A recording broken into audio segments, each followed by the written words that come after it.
श्री शिवाय नमस्तुभ्यम फ्रेंड्स। तो कैसे हैं आप सब? आई होप आप लोग अच्छे होंगे और मैं भी अच्छी हूं। और ये जो मेरा ब्लॉग है ये है 25 तारीख संडे का, मतलब 25 अगस्त जिस दिन हट छठ था, जो हमारे यहाँ व्रत रखते हैं, तो ये उस दिन का है।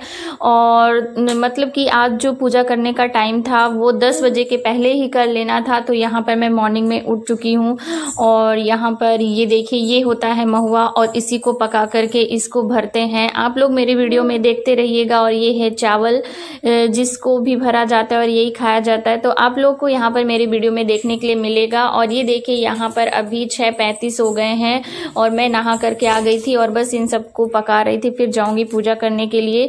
तो बात ये है कि हमें कष्ट तो हर चीज में ही सहना पड़ता है और हर चीज का यहाँ पर शॉर्टकट नहीं होता है।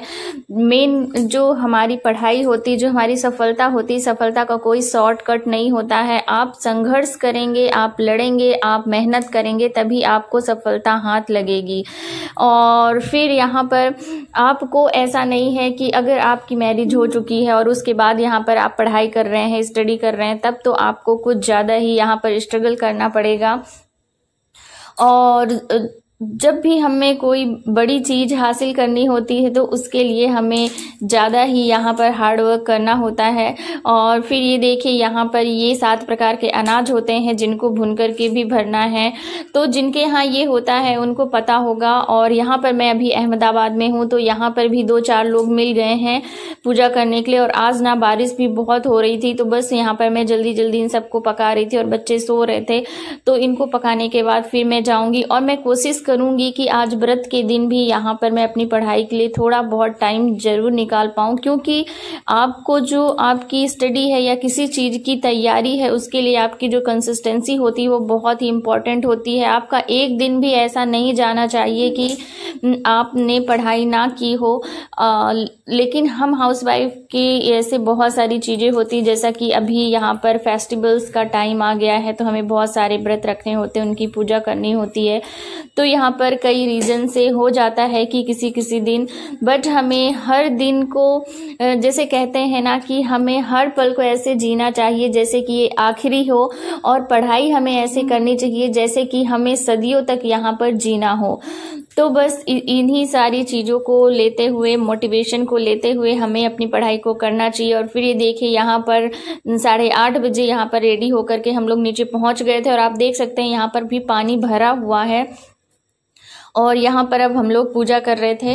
और यहाँ पर 4-5 लोग हो गए थे, तो बहुत अच्छा लग रहा था पूजा करने में। और वो तो अच्छा हुआ कि अभी बारिश नहीं हो रही, बट कभी भी बारिश हो सकती है। और यहाँ पर बच्चों को भी मैंने जल्दी से नहला धुला करके यहाँ पर ला लिया था। यहाँ पर देखिए पीछे खड़े हुए हैं। और बस ये देखिए यहाँ पर इस तरह से सब कुछ रख करके यहाँ पर पूजा किया जाता है।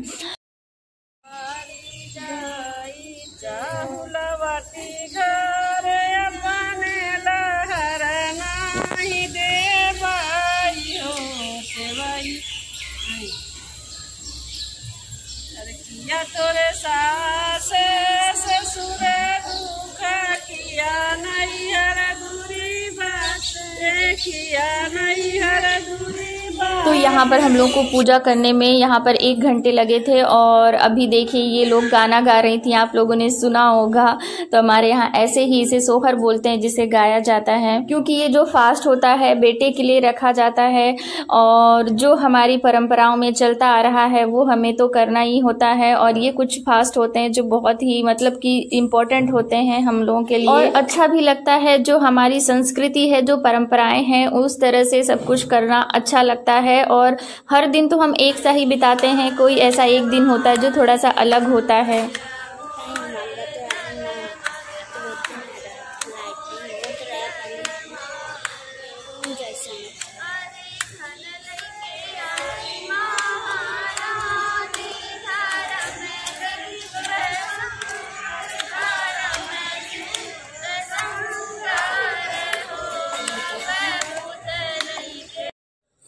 तो सच बताऊं ना, अगर आप कोई फास्ट रखते हैं या फिर भगवान की पूजा करते हैं तो हमें एक अलग सी यहाँ पर एनर्जी मिलती है, सुकून महसूस होता है और हमारा जो माइंड होता है फ्रेश हो जाता है। और मतलब कि किसी भी काम को करने के लिए यहाँ पर हमें मतलब ऐसा लगता है कि हाँ, आज हमने कुछ बहुत ही अच्छा किया है और हमारी जो हम आज फास्ट थे, हमारी जो आवाज़ है वो भगवान तक ज़रूर पहुँची होगी, हमने ये सब किया।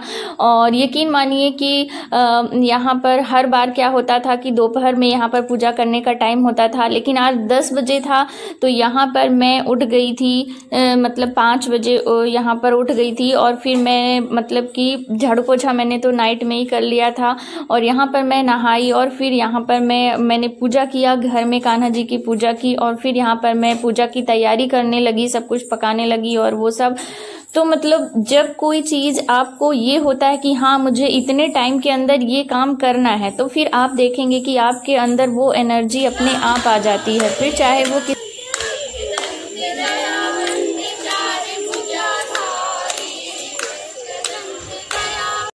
तो यहाँ पर मैंने थोड़ा थोड़ा आपको ओरिजिनल वॉइस भी यहाँ पर मैंने सुना दी है। तो यहाँ पर अब सब लोग आरती कर रहे हैं और मतलब कि 1 घंटे लग गए थे हमें यहाँ पर पूजा करने में और 10 बजे से पहले यहाँ पर हम लोग पूजा करके ऊपर आ गए थे। और अभी मैंने बच्चों को भी बस फ्रूट्स वगैरह कुछ दे दिए थे और बाकी अब इसके बाद मुझे बनाना है, उनको खाने के लिए बनाना है।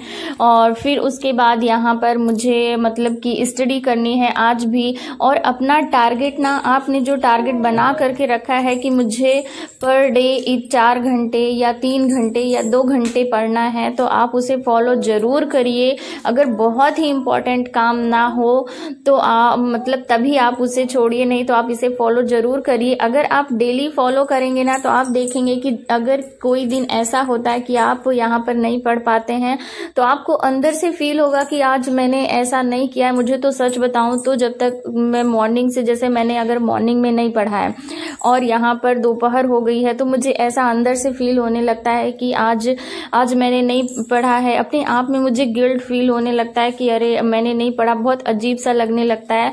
तो एक बार जब आप किसी चीज़ की शुरुआत कर देते हैं ना, तो फिर अगर आप उस चीज़ को फॉलो नहीं करते हैं तो आपको अंदर से ही आवाज़ आती है कि आपको ऐसा करना है। और जैसे कि कुछ लोगों को होता है कि मॉर्निंग में नींद आती, जैसे मॉर्निंग में उठते हैं तो यहाँ पर आप अगर मॉर्निंग में उठ करके पहले मतलब कि आप नहा लीजिए और फिर नहाने के बाद आप देखेंगे कि आपको उतनी नींद नहीं आती है और आप जैसे लगातार 1-2 घंटे 3 घंटे यहाँ पर ना बैठें। जैसे आप मॉर्निंग में उठे, नहाया, फिर आपने 1 घंटे पढ़ लीजिए, फिर जाकर के कुछ और काम कर लीजिए अपना और फिर आकर के पढ़िए। तो ऐसा क्या होगा कि अगर हम कंटिन्यू पढ़ते हैं, जैसे 2 घंटे 3 घंटे हम लगातार बैठे हैं, तो फिर हमें नींद आ जाती है, आलस लगता है और यहाँ पर बॉडी पेन भी होने लगता है। क्योंकि अब हम हाउसवाइफ हैं और हमारे पास अब उतनी जो फिजिकल जो स्ट्रेंथ होती है वो भी उतनी स्ट्रेंथ नहीं रह जाती जितनी कि यहाँ पर मैरिज के पहले और मतलब कि मतलब पहले रहती है। वैसे ही आप समझ सकते हैं कि उसके बाद फिर यहाँ पर हम उतनी स्ट्रेंथ नहीं रह जाती। तो अगर आप ब्रेक ले करके यहाँ पर पढ़ेंगे ना तो आप यकीन मानिए आप पढ़ लेंगे, मॉर्निंग में भी उठ करके पढ़ लेंगे। और अगर आप मॉर्निंग में नहीं उठती हैं तो जरूर उठना स्टार्ट करिए, किसी ना किसी तरीके से आप उठना स्टार्ट करिए। उससे जो हमारे माइंड में एक पॉजिटिविटी आती है और बहुत अच्छा लगता है मॉर्निंग में उठ करके।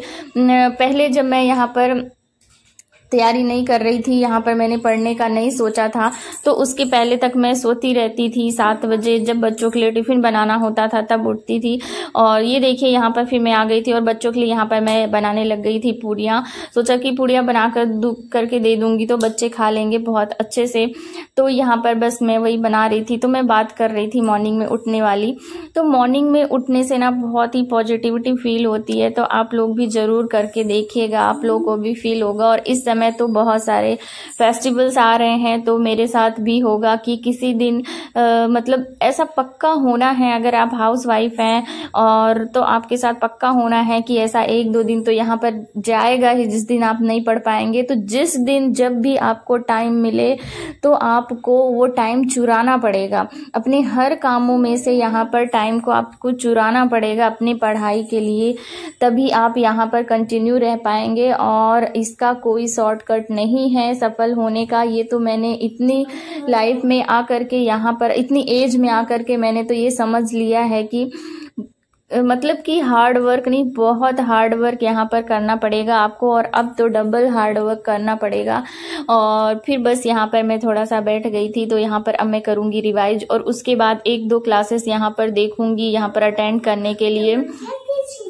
और फिर देखती हूँ यहाँ पर दोपहर में थोड़ा सा मैं रेस्ट लूँगी। तो आप भी यहाँ पर रेस्ट ज़रूर लें, क्योंकि अगर आप मॉर्निंग में उठ जाते हैं और फिर आपको ऐसा तो है नहीं कि नाइट में आपको 8 बजे ही सो जाना है या 9 बजे सो जाना है।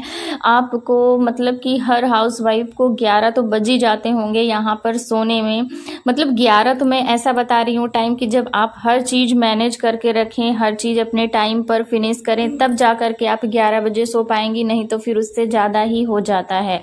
तो अगर आप 11 बजे सोएंगी तो आप काउंट कर लीजिए, अगर आप मॉर्निंग में 5 बजे से उठ रहे हैं, रात में 11 बजे सो रहे हैं, तो कितना लंबा टाइम हुआ, जबकि आप लगातार काम कर रहे हैं, पढ़ाई कर रहे हैं, बच्चों को स्कूल ले जा रहे हैं, लेकर के आ रहे हैं। उस बीच में अगर आप एक रेस्ट नहीं लेंगे तो चलो मान लिया कि आप 1 दिन ऐसा कर पाएंगे, 2 दिन कर पाएंगे, लेकिन तीसरे दिन से आपकी जो बॉडी है वो थोड़ी वीक होने लगेगी और मतलब कि वीकनेस आने लगेगी। तो आप ज़रूर 1 घंटे या आधे घंटे यहाँ पर आप रेस्ट लेना बहुत ज़रूरी होता है। अगर हम रेस्ट ले लेते हैं ना तो हमारा माइंड फ्रेश हो जाता है और हमें ऐसा लगता है कि हम फिर से मतलब पूरे फ्रेश माइंड से यहाँ पर अपने काम को स्टार्ट कर रहे हैं। और जब हमारा माइंड फ्रेश रहता है तो कोई भी चीज़ करने में, पढ़ने में मतलब कि बहुत अच्छा लगता है, और मेरे साथ भी ऐसा ही होता है।